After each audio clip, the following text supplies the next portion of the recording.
السلام علیکم۔ چاکلیٹ کھانے سے گلے کی خراش ختم ہو جاتی ہے۔ گہکوار کا گودا صبح شام منہ پر لگانے سے چہرے کے داغ دھبے آہستہ آہستہ دور ہو جاتے ہیں۔ پیشاب کی جلن دور کرنے کے لیے پانی زیادہ استعمال کیجیے۔ سرخ شلجم خون کی کمی کو پورا کرتا ہے۔ زیادہ پیاس لگے تو ککڑیاں کھائیے۔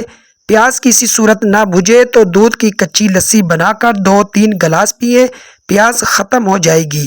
جس کو زیادہ غصہ آتا ہو اسے چاہیے کہ وہ پکے ہوئے کیلے کھائے۔ پاؤں کے تلوے جلتے ہو تو صبح شام گہکوار کے گودے سے تلووں کی مالش کریں۔ دل کی تیز دھڑکن اور پیٹ میں گیس بننے سے روکنے کی خاطر سونف اور خشک دھنیا ایک چٹانگ صاف کر کے پیس لیں۔ اس آمیزے میں 1.5 چٹانگ شکر ملائیں۔ صبح شام ایک چمچ لیں۔ آپریشن کے بعد اگر پیٹ پھول جائے تو گاجر زیادہ کھائیں۔ نظر بہتر بنانے کے لیے 7 بادام پیس کر آدھا چمچ سونف و مصری کے ساتھ روزانہ لیں۔ اگر حیض دبنے سے پیٹ بھر جائے تو کھیرے کا استعمال کریں۔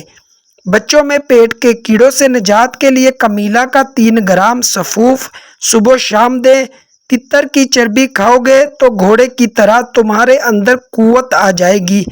پاؤں کی ایڑیاں پھٹنے اور جلن سے بچانے کے لیے 1 تولہ کچا سہاگا، 1 تولہ پھٹکری، 1 تولہ گندک لے کر پیس لیں۔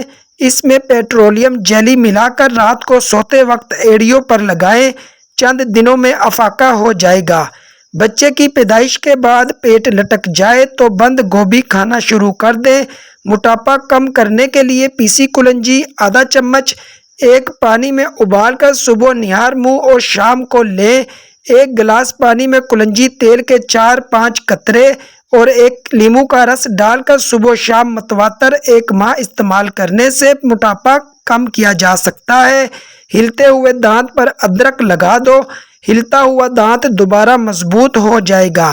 زکام کے خاتمے کے لیے تھوڑی سی چینی دہکتے ہوئے کولوں پر ڈال کر اس کا دھواں سونگھیں۔ ہرے دھنیے کا پانی نکال کر سونگھنے سے چھینکوں کو کنٹرول کیا جا سکتا ہے۔ نکسیر کا خون بند کرنے کے لیے بھی ہرے دھنیے کا پانی نکال کر سونگھیں۔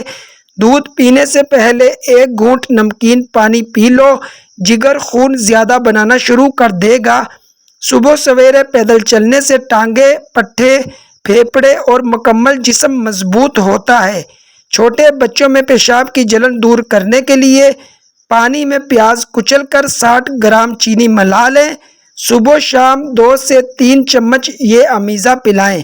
جب پسینہ آئے تو گرم پانی پی لیا کرو۔ زندگی بھر تمہارے پھیپھڑے کبھی خراب نہیں ہوں گے۔